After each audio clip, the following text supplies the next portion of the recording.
श्री दक्षिणामूर्ते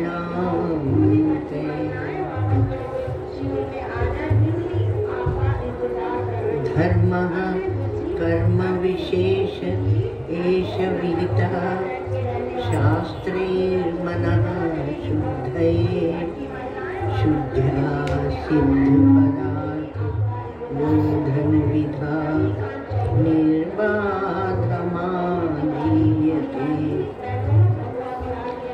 तत्त्वं त्वं तदिति प्रमा श्रुतिरमा वेदभ्रमा पूर्णिनी पूर्णानन्दपदप्रसाद परमा सद्य क्षमा मुक्तये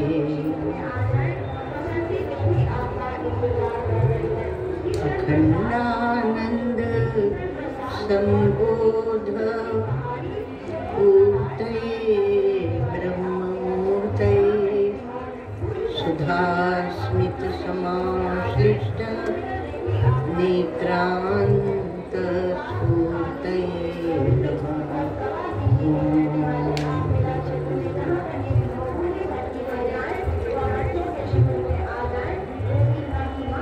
श्रुति स्मृति पुराणानाम् आलयं करुणालयं नमामि भगवत्पादं शङ्करं लोकशङ्करं नमामि भगवत्पादं शङ्करं लोकशङ्करम्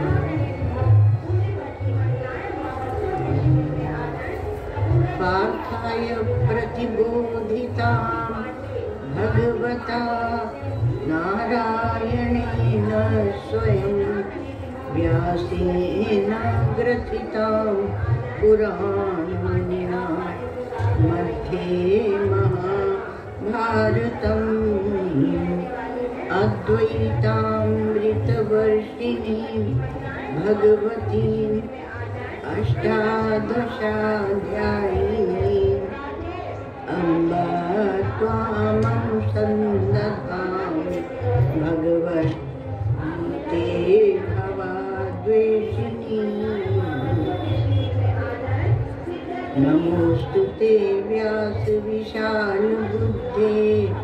पुल्लारविन्दायतपत्रनेत्र येन त्वया भारततैलपूर्णः प्रज्वालितो ज्ञानमया प्रदीपः प्रपन्नपारिजाताय स्तोत्रवेत्रैकपाणये ज्ञानमुद्राय कृष्णाय गीतामृतदुहे नमः। सर्वोपनिषदो गावो दुग्धा गोपालनन्दनः पार्थो वत्सः सुधीर्भोक्ता दुग्धं गीतामृतं महत् वसुदेवसुतं देवं कंसचाणूरमर्दनं देवकी परमानन्दं कृष्णं वन्दे जगद्गुरुं। जगद्गुरु भगवान श्री कृष्ण को प्रणाम वंदे, यहाँ पर उनकी वंदना करते हैं, उनको प्रणाम करते हैं और उनकी वाणी का हम लोग उन्हीं की कृपा से अनुसंधान करते हैं। तो यहाँ पर पहली बात आती है कि सब कालों में मेरा स्मरण करो। सातवां श्लोक, सब कालों में मेरा स्मरण करो और अपने कर्तव्य कर्म का पालन करो। तो इसमें ये स्मरण क्या है? स्मरण की जब बात है तो किससे स्मरण करेंगे? तो भगवान स्वयं ही बताते हैं कि मन और बुद्धि को मुझ में अर्पित कर दो,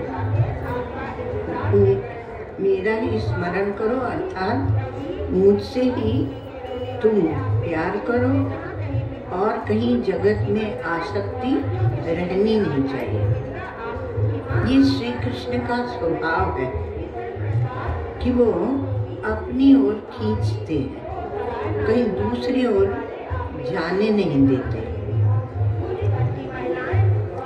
और ये इससे जो ब्रज में जो बूढ़ी गोपियां थी, पक चुकी थी, पक संसार चला चला के और पक चुकी थी,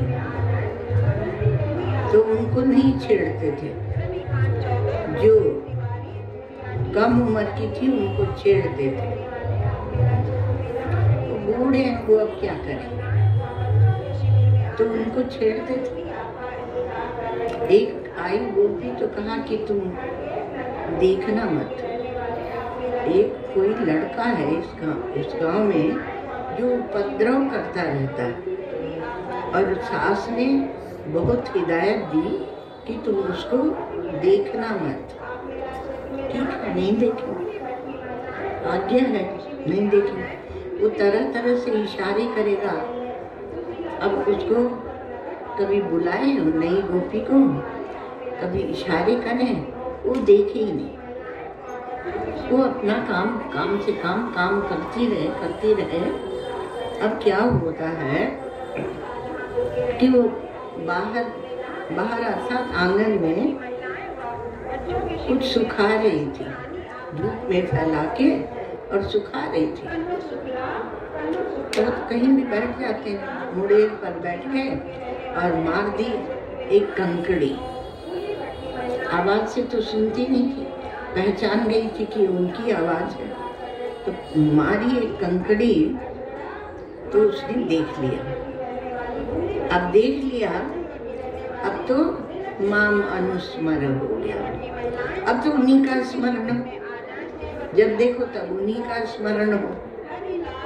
और अब कोई काम करने बैठे तो वहीं उनका स्मरण करे और समाधि लग जाए। अब सास ने कहा कि उस सब पड़ोसियों की बहुएं तो बेकार हो ही गई थी, ये मेरी भी बेकार हो गई। इसलिए कहते हैं कि यदि आपको संसार के काम का रहना है तो भगवान के मार्ग पे चलना नहीं, क्योंकि हृदय में या तो भगवान रहेंगे या संसार रहेगा। तो संसार को बनाए रखना है तो भाई उधर को चलना नहीं। एक श्लोक में कहते हैं कि हे पथिक, तुम कहाँ जा रहे हो? मैं तीर्थ यात्री, मैं तीर्थों में जा रहा हूँ। श्लोक तो हमें याद नहीं है। तो महर्षि महाराज जी बोलते थे, तो कहा कि तू हे पथिक, तुम तीर्थों में जा रहे हो तो भूल के भी वृंदावन मत जाना।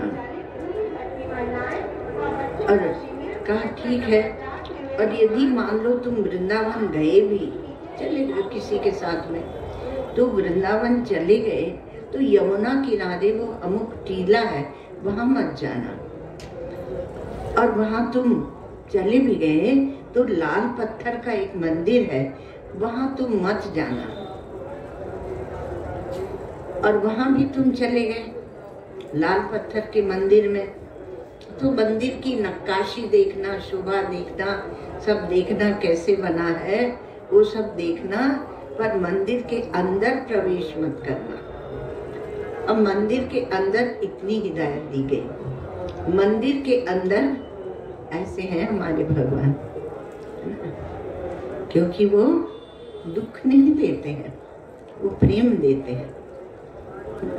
दूसरों की तो भगवान दुखाधारित है, दुखाधारित, ज्यादा हम नहीं कहेंगे। तो दुखाधारित खुद ही लटके रहते शूली में। तो कहा कि तुम अंदर मत जाना, और अंदर चले गए तो अंदर का वैभव देखना। उस समय उनका बहुत वैभव था गोविंद देव जी का। तो कहा कि तुम अंदर चले भी गए तो सब दीवाल विवाल देख के और चले आना। मन करे तो गर्भगृह की ओर प्रणाम करना और चले आना, ज्यादा मत देखना। और यदि तुमने अंदर देख लिया, भगवत विग्रह को देख लिया, तब वो पथिक तुम किसी काम के नहीं रह जाओगे, तुम बिल्कुल बेकार हो जाओगे। इसलिए हम तुम्हें अच्छी सलाह देते हैं। अब इसका अर्थ क्या है?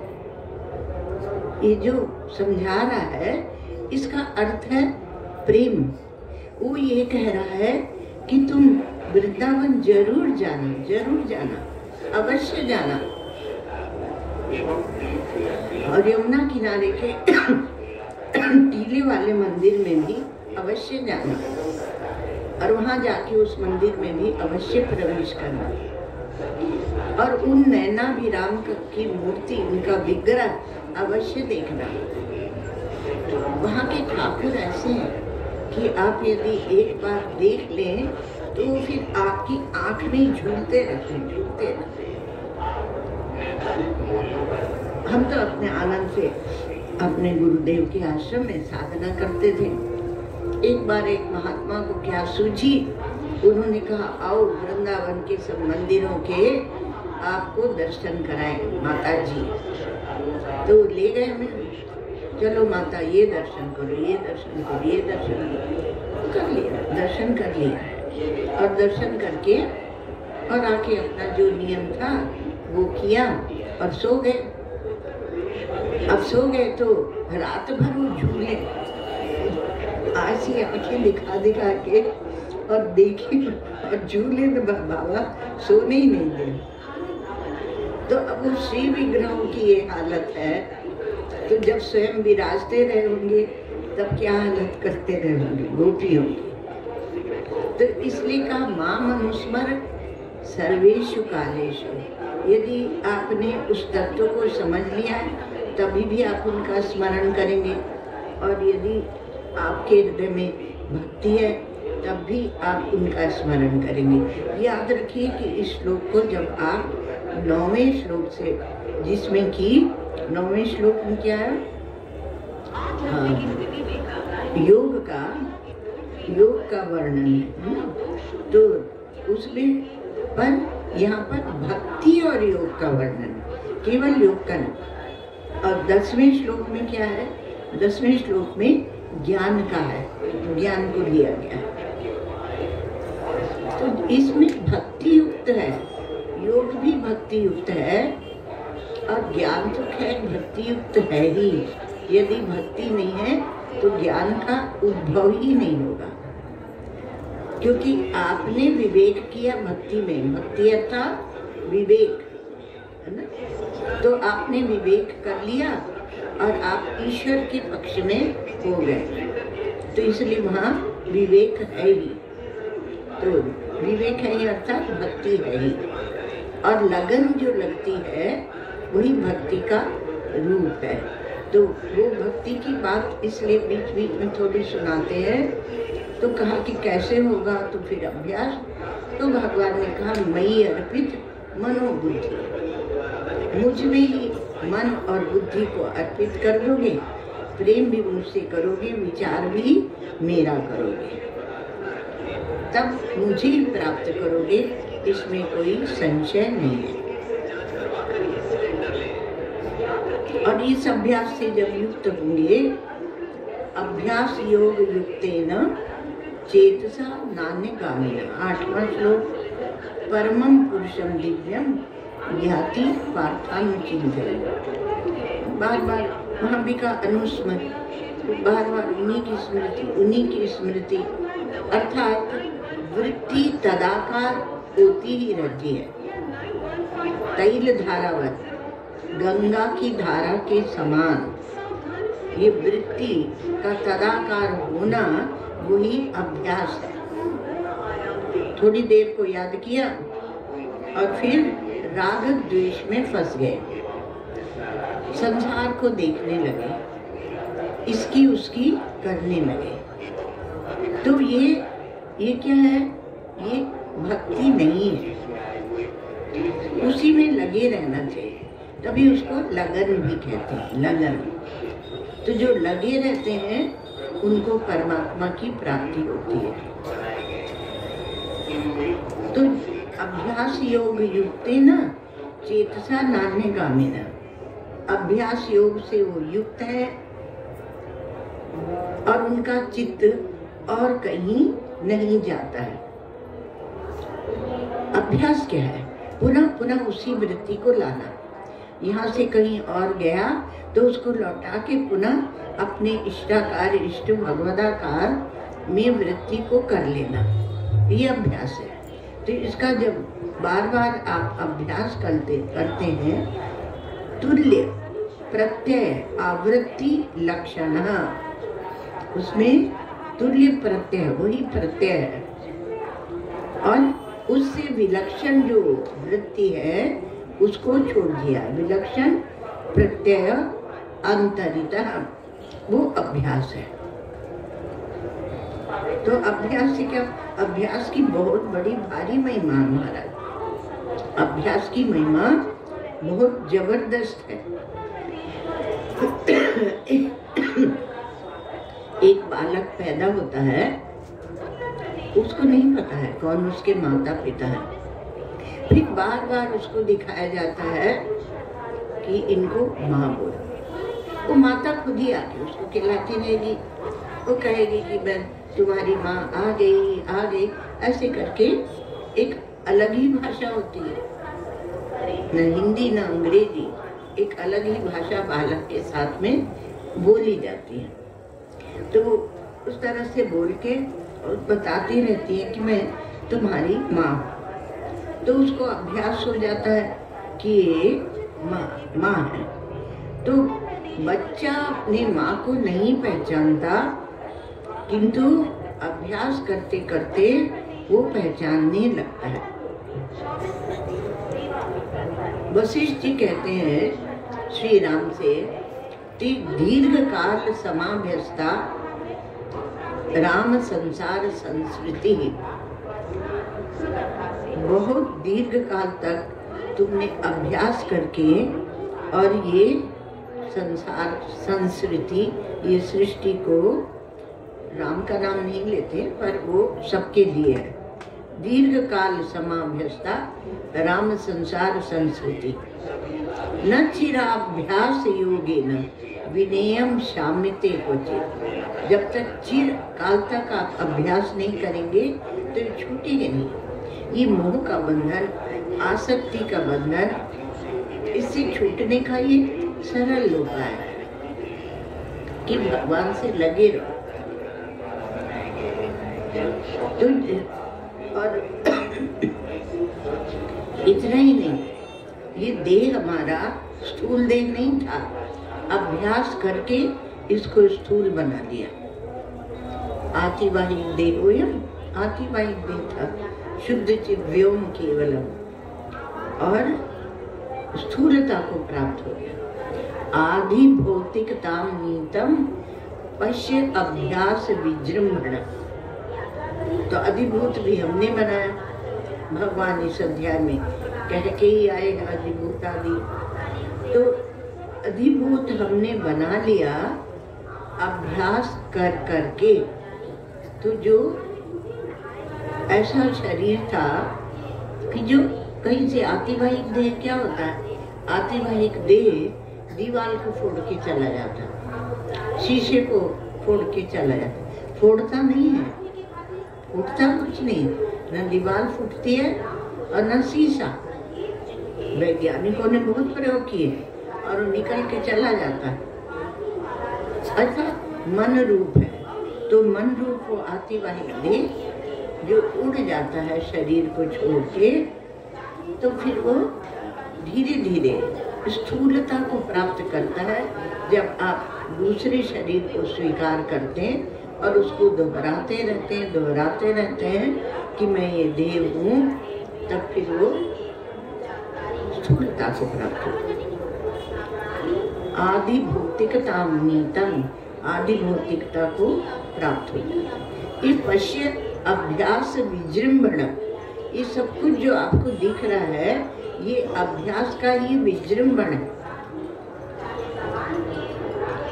एक बार ये बात कही गई कि जब तुम भगवान का नाम लेते हो तो भगवान का जब नाम लेते हो, बहुत बार भगवान का वही नाम वही मंत्र दोहराते हो तो भगवान बड़े प्रसन्न होते हैं और फिर आपकी संज्ञा हो जाती है भक्त और भगवान आपके पीछे पीछे फिरते हैं। पीछे पीछे मैं पाछे पाछे मैं फिरूं, कबू न त्यागूं संग। भक्त अपने भगवान अपने भक्त के अधीन होते हैं, तो उसके प्रेम में जितना तो वो भक्त नहीं डूबता उतना भगवान डूबे रहते हैं, तो उसके पीछे पीछे चलते रहते हैं। अब एक भक्त थे महाराज, आजकल के वो जय श्री राम चिल्लाने वाले ना, हल्ला को ही भक्ति मानने वाले। तो एक भक्त थे, बैठ के थोड़ी देर जप किया और फिर चल पड़े। मान लो संगम तक जा रहे हैं तो पीछे मुड़ के देख रहे हैं कि भगवान पीछे पीछे आ रहे हैं कि नहीं। तो पाछे पाछे मैं फिरूं, कबू न त्यागूं संग। अभ्यास थोड़ा दीर्घ काल तक तो करिए।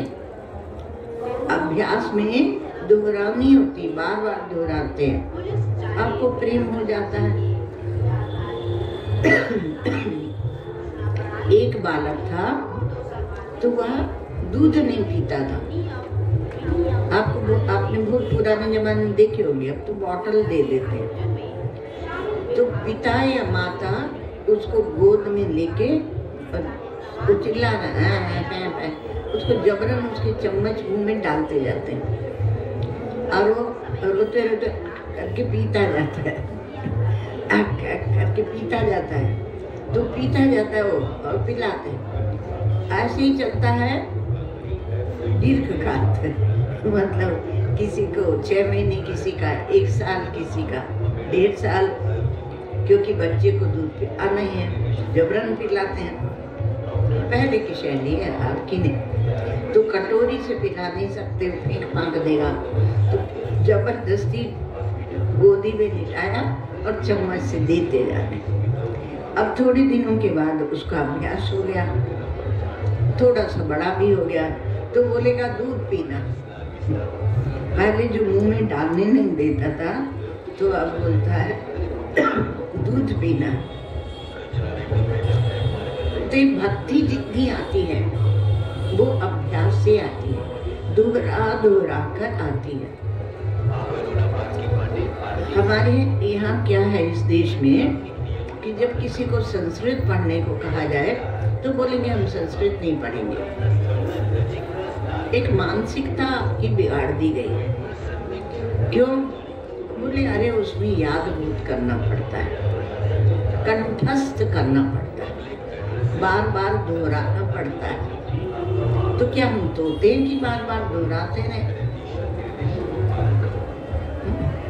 और वहाँ वो दोहराते रहेंगे ब्यूटी बट ब्यूटी पुट, नहीं तो गड़बड़ हो जाएगी, ब्यूटी पट हो जाएगा और ब्यूटी बूट हो जाएगा, तो बूट और पट हो जाएगा। इसलिए दोहराते रहते हैं। तो दोहराते वहाँ भी और बहुत ज़्यादा दोहराना पड़ता है, लेकिन हमें ऐसे कह दिया गया। इसी प्रकार से सभी भाषाओं में, चाहे फारसी हो चाहे अरबी हो, सभी में दोहराते हैं। तो आवृत्ति या दोहरानी सबका है। तो बिना अभ्यास के योग नहीं होता। योग में बोलते हैं कि बार बार अभ्यास करो। अभ्यास की महिमा वहाँ बहुत ज़्यादा कही गई, यहाँ भी कही है, हमारे यहाँ तो कही है, भक्ति में भी कही है। तो अभ्यास वैराग्याभ्याम तन निरोधा, मन का निरोध कैसे होगा, चित्त का निरोध कैसे होगा? तो का अभ्यास और वैराग्य से निरोध करेंगे। वैराग्य अर्थात संसार से आपका मन थोड़ा हटे तो सही, और अभ्यास अर्थात आपको दोहराते रहना पड़ेगा। और वही आगे बढ़ता है जो एकांत में बैठ के दोहराता है। और उसमें अगर रस लग गया, उस अभ्यास में रस लग गया तो आपका बेड़ा पार है। और रस लगेगा। अब थोड़े दिन अभ्यास करके देखिए तो सही। जैसे वो बालक जो दूध नहीं पीता था, उसे दूध पीने में रस लग गया, ऐसे सबका है, रस लगता ही है। तो बिना अभ्यास के आपका वैराग्य भी दृढ़ नहीं होता है और चित्त का निरोध नहीं होता योग में।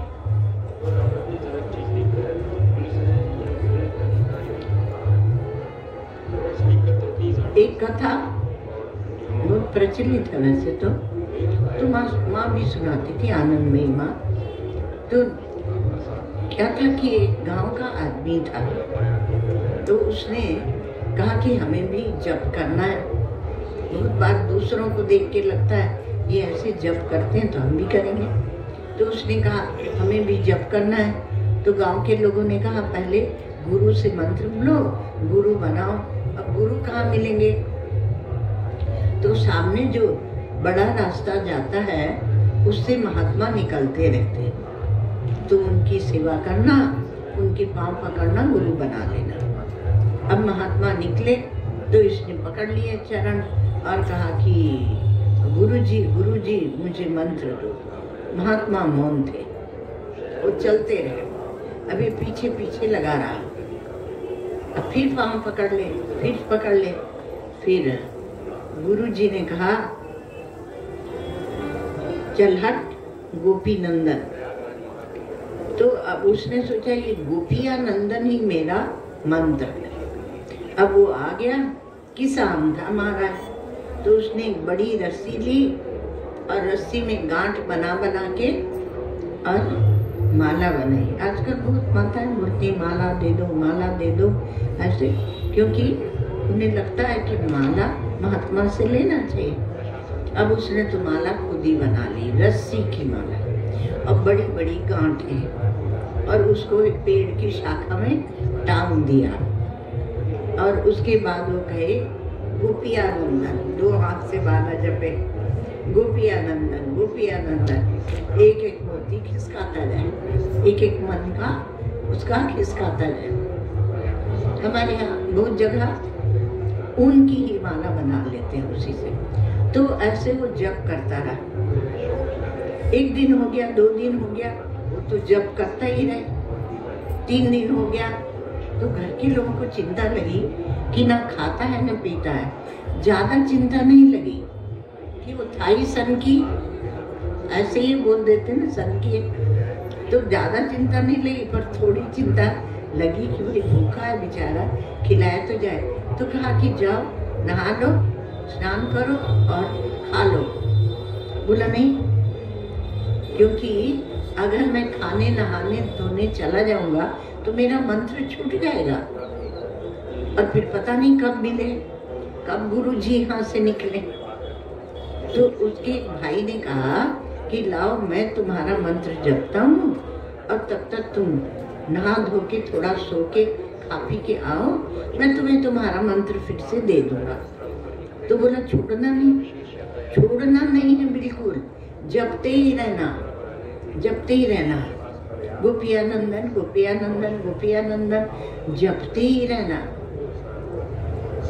अब उसने कहा ठीक है ठीक है ठीक है। अब चला गया। अब 2-3 रात हो गई थी तो उसने कुछ थोड़ा खाया तो नींद आ गई जरा। नींद आते एकदम झपट के उठा, लगा कि उसका मंत्र कोई जप नहीं रखा तो मंत्र चला जाएगा।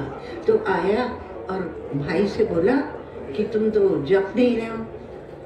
अरे भट्ट घंटानंदन।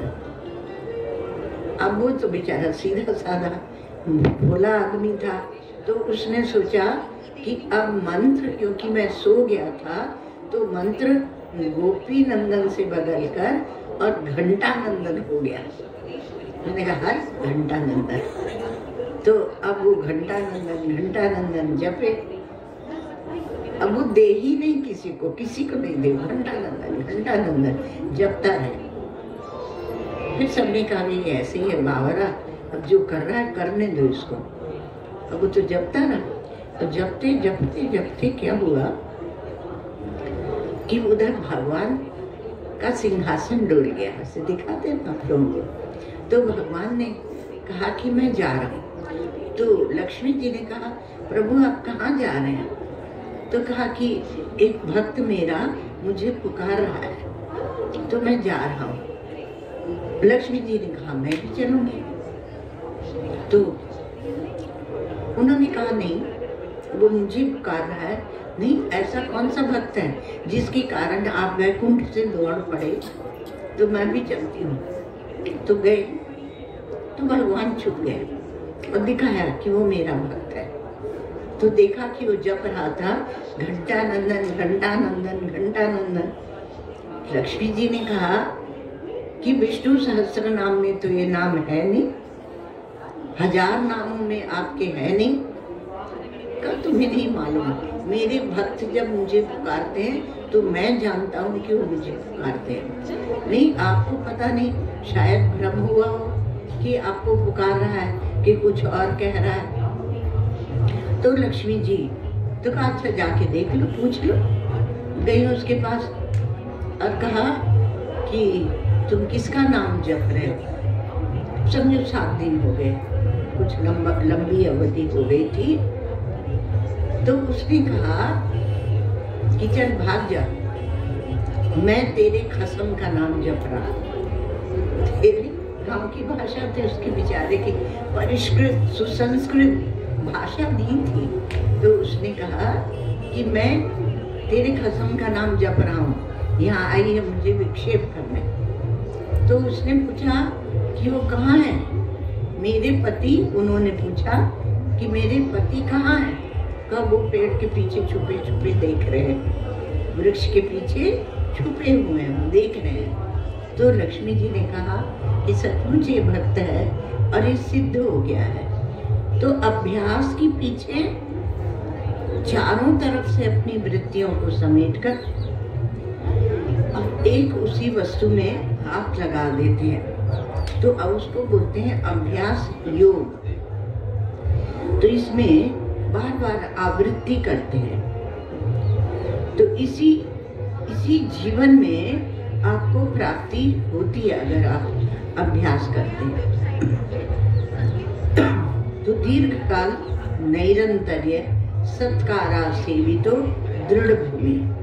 दीर्घ काल के अभ्यास से मनुष्य और सत्कार पूर्वक उसकी जो स्थिति है वो दृढ़ हो जाती है। दीर्घ काल नैरंतर्य।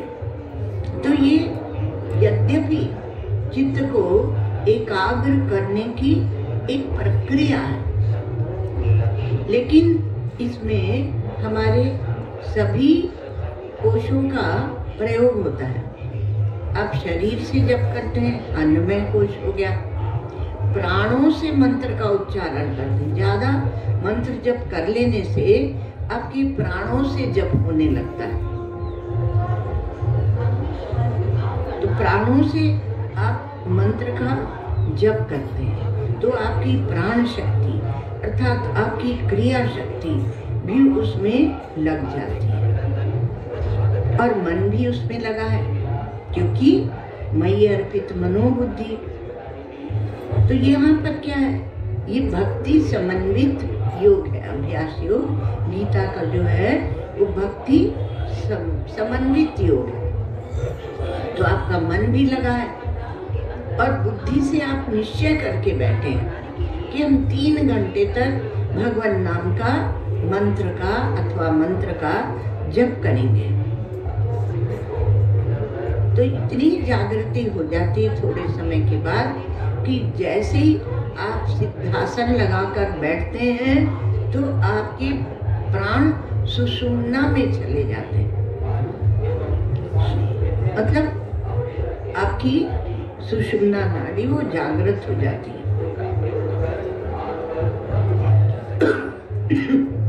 उसमें भी पूर्व और पश्चिम 2 मार्ग। पश्चिम में मार्ग में वायु जब खुल जाती है तो तीव्र वैराग्य की प्राप्ति होती है। और यदि इसलिए जो प्राणों का अभ्यास करते हैं उनका अभ्यास ठीक है, सही है, और उनको वैराग्य की प्राप्ति भी होती है। और वह जो वैराग्य की प्राप्ति होती है उससे फिर वह नाड़ी षट चक्र भेदन करके और समाधि तक ले जाती है। ये योग की बात है। किंतु यदि पूर्व मार्ग में खुल गई तो वैराग्य थोड़ा शिथिल हो जाता है, इसलिए अभ्यास करना पड़ता है, क्योंकि किसकी कैसी स्थिति है पता नहीं।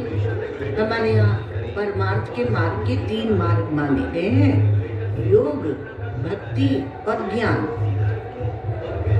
तो योग भी मार्ग है और भक्ति भी मार्ग है। भक्ति में भाव की प्रधानता होती है, किंतु भाव के उत्कर्ष से, उसकी उत्कटता से भाव समाधि लग जाती है। यद्यपि भाव समाधि बहुत उत्तम नहीं मानी जाती, किंतु आपको उस शांति का, उस समाधि का अनुभव तो हो ही जाता है ना।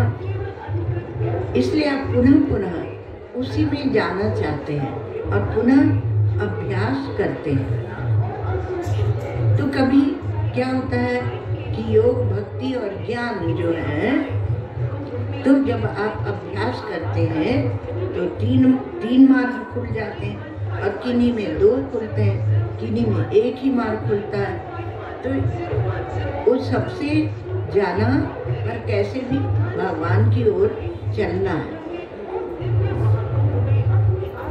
तो पर इस प्रकार का अभ्यास, इस प्रकार का दृढ़ चिंतन वही कर सकता है जिसने प्राण और बुद्धि को अपने अधीन कर लिया है। ये आगे के 9वें श्लोक में ये बात कहेंगे, उसका आशय वही है। तो चित्त को एकाग्र करना, मन और बुद्धि, मयि अर्पित मनोबुद्धि। 12वें अध्याय में भगवान मन और बुद्धि की बात करते हैं। मयि एव मन आधत्सो मयि बुद्धि निवेश है। और आगे के श्लोक में बोलते हैं चित्त, उसी को चित्त बोल देते हैं। तो मन बुद्धि ही चित्त हो जाता है। तो मयि अर्पित मनोबुद्धि, तो अभ्यास जब करते हैं तो मन और बुद्धि को आप समर्पित कर। एक बात बताएं, ये इनका प्राण के साथ संबंध है। यदि प्राण को, इसलिए प्राणायाम बताया जाता है, यदि प्राण को आप साध लेते हैं तो आपका चित्त भी सध जाएगा, क्योंकि मन और प्राण एक ही जगह से इनका उद्भव है और एक साथ ही चलते हैं। जब प्राण संयमित है तो मन भी संयमित है, जब मन संयमित है तो प्राण भी संयमित है।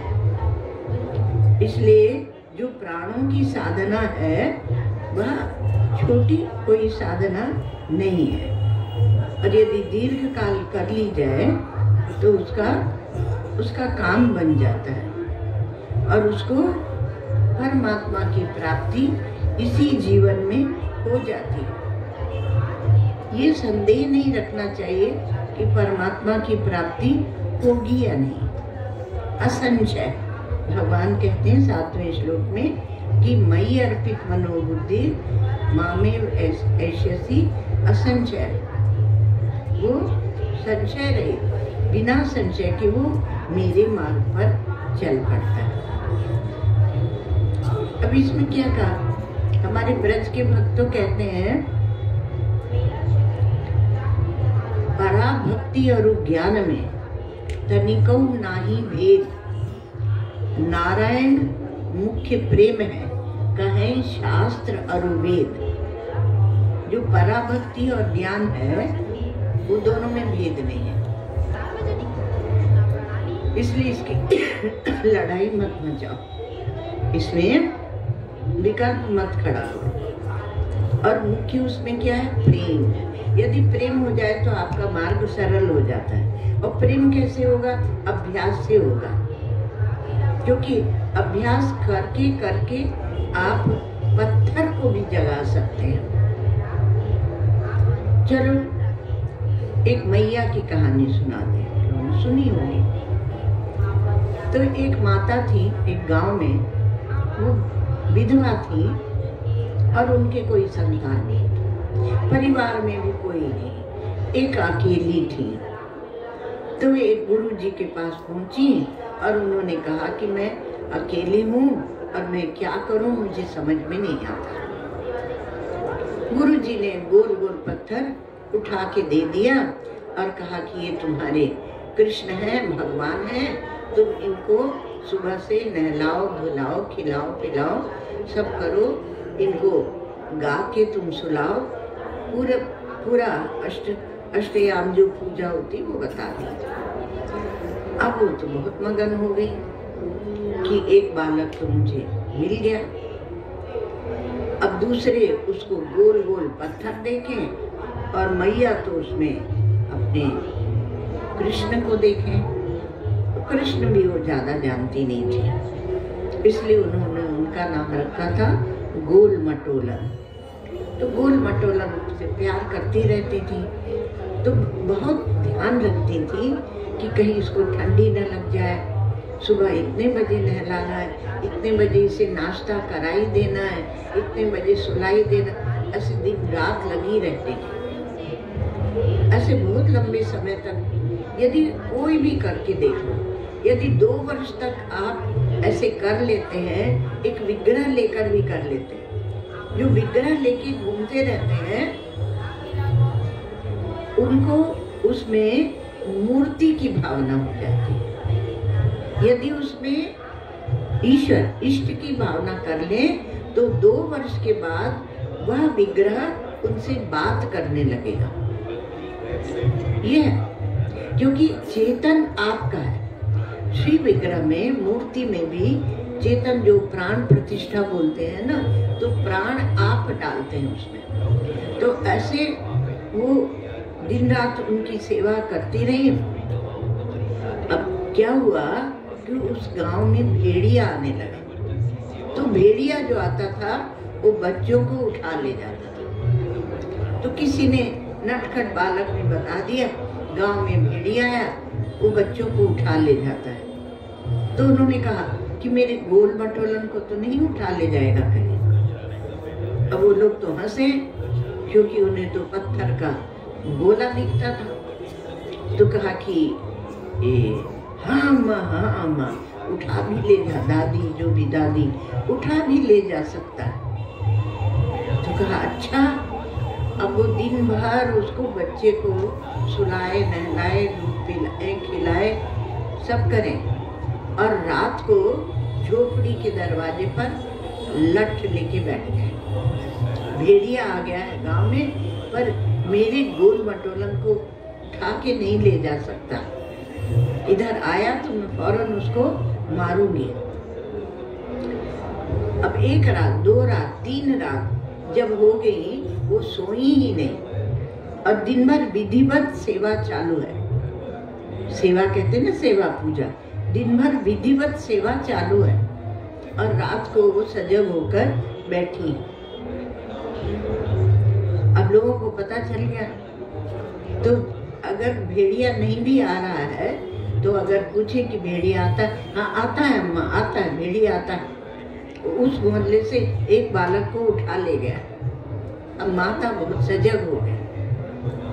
अब जब ऐसे कुछ रात बीती तो भगवान छटपटा गए। भगवान अपना विमान लेकर आ गए कि मैं विमान से वो माता को तो उन्होंने अपने वैकुंठ में लेकर आता हूँ। तो भगवान ने कहा मैया, ओ मैया चलो मेरे साथ वैकुंठ में चलो। तो उन्होंने कहा कौन है तू, कौन है, कहीं तू भेड़िया तो नहीं है? ऐसे 4 हाथ लगा के आ गया है और चमाचम चमकना बन के आया है, कहीं तू भेड़िया तो नहीं है? जानती नहीं थी, भेड़िया देखा नहीं था। तो कहा नहीं मैं भेड़िया नहीं हूँ, जिनकी तुम पूजा करती हो ना मैं वही हूँ। मैं तुम्हारे बिना, तुम्हारे प्रेम के बिना मैं अब रह नहीं सकता हूँ वहाँ वैकुंठ में, इसलिए तुम्हें मैं ले जाने आया हूँ। तो बोली चल हट, मुझे छल रहा है, मैं अपनी गोल मटोलन के सामने तेरे जैसे 1000 चमकने न्योछावर करके फेंक दूं। मुझे नहीं चाहिए तू, मेरा गोल मटोलन है मेरे पास। अब वो बेचारी युक्ति लगाए भगवान, हार जाते हैं भक्त से। भगवान ने कहा कि नहीं, मैं विष्णु हूँ, मैं वैकुंठ से आया हूँ, मैं नारायण हूँ और मैं तुम्हें ले जाऊंगा। तो कहा कि मुझे नहीं, तुम पहले तो ये बताओ कि तुम्हारे वैकुंठ में भेड़िया तो नहीं है? और फिर मेरे नहीं माँ, वहाँ पर भेड़िया नहीं है मैया। तो कहा ये बताओ कि मेरे गोल मटोलन को ले चलोगे ना? हाँ ले चलूँगा। तो मैया अपने गोल मटोलन को साथ में लेके और भगवान के साथ विमान में चढ़ के और वैकुंठ पहुँच गए। तो ये क्या है कि उन्होंने उस पत्थर को भी अपने प्रेम से जागृत कर लिया और वो विष्णु बन के आ गए, वैकुंठ में ले गए। तो यह अभ्यास की मई अर्पित मनोबुद्धि, मन और बुद्धि दोनों मुझ में अर्पित कर दिए। तो भगवान की महिमा ऐसी है। हम लोग यदि भक्ति की बात करेंगे तो भक्ति जागृत होगी, भक्तों के साथ रहेंगे तो भक्ति जागृत होगी। अब रहेंगे तो दिन भर उटपटांग लोगों के साथ जो चतुराई करते हैं, छल करते हैं, कपट करते हैं, उनके साथ रहेंगे और सोचेंगे कि भक्ति जान जाए, तो भक्ति नहीं जाती। तो इसलिए आप संग किसका करते हैं? आप संग किसका करते हैं? अपने से बड़ों का संग करते हैं कि अपने से छोटों का संग करते हैं? जिनकी बुद्धि परिपक्व नहीं है, जिनके हृदय में भगवान की भक्ति नहीं है, क्या आप उनका संग करते हैं? और आप जिनका संग करते हैं उन्हीं से आपकी पहचान बनती। इसलिए आश्रय भी उनका लेना चाहिए, भगवान का, और वही हमारी रक्षा करेंगे। वो कहते हैं कि मैं योगक्षेम का वहन करूंगा। जो निरंतर मेरा चिंतन करता है उसकी योगक्षेम का वहन मैं करता हूँ। और सर्वत्र करते हैं, सब जगह करते हैं, सब देश में, सब काल में, सब में करते हैं, क्योंकि अभिन्न निमित्त उपादान कारण वही है। सब रूप में करते हैं, अनेक रूपों में वो आकर और आपकी मदद करते हैं। अभी एक कोई माता सुना रही थी कि मैं आ रही थी यहाँ, तो मुझे समझ नहीं आ रहा था कहाँ से कैसे जाऊँ। तो एक लड़का सा आ गया, उसने कहा कहाँ जाना है, बैठो इस ई रिक्शा में, और मुझे ले आया, यहाँ तक छोड़ गया। तो भगवान किस रूप में आ जाए पता नहीं चलता, इसलिए पूरा बताया, अधिभूत अधिदेव सब बता दिया, क्योंकि सब रूपों में वही परमात्मा है।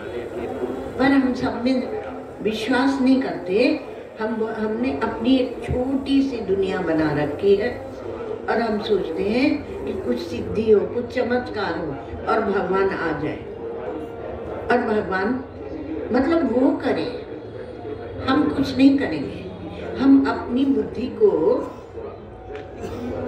राग द्वेष में लगाएंगे, मन को बुद्धि को भगवान में नहीं लगाएंगे। शीतलता जहाँ है वह नहीं लगाएंगे। जहाँ लगाने से आग लग जाए दिमाग में, उसमें लगाएंगे। सावधान रहना चाहिए। इसलिए आपका जो चित्त है वह आपकी क्या है? धरोहर है, ईश्वर ने आपको दी है। वो खजानों का खजाना है। रक्षतु रक्षतु रक्षतु कोशानाम अपि कोशम हृदयम। हृदय माने मन और बुद्धि।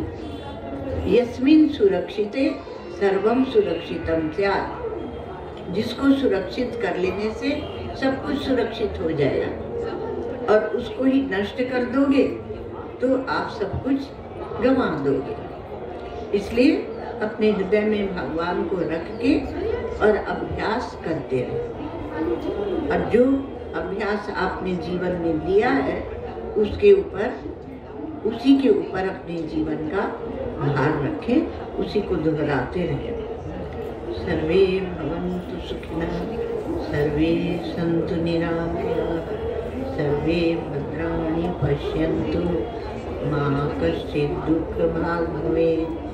असतो मा सद्गमय, तमसो मा ज्योतिर्गमय, मृत्योर्मामृतं गमय। ॐ पूर्णमदः पूर्णमिदं पूर्णात् पूर्णमुदच्यते, पूर्णस्य पूर्णमादाय पूर्णमेवावशिष्यते। ॐ शान्ति शान्ति शान्ति।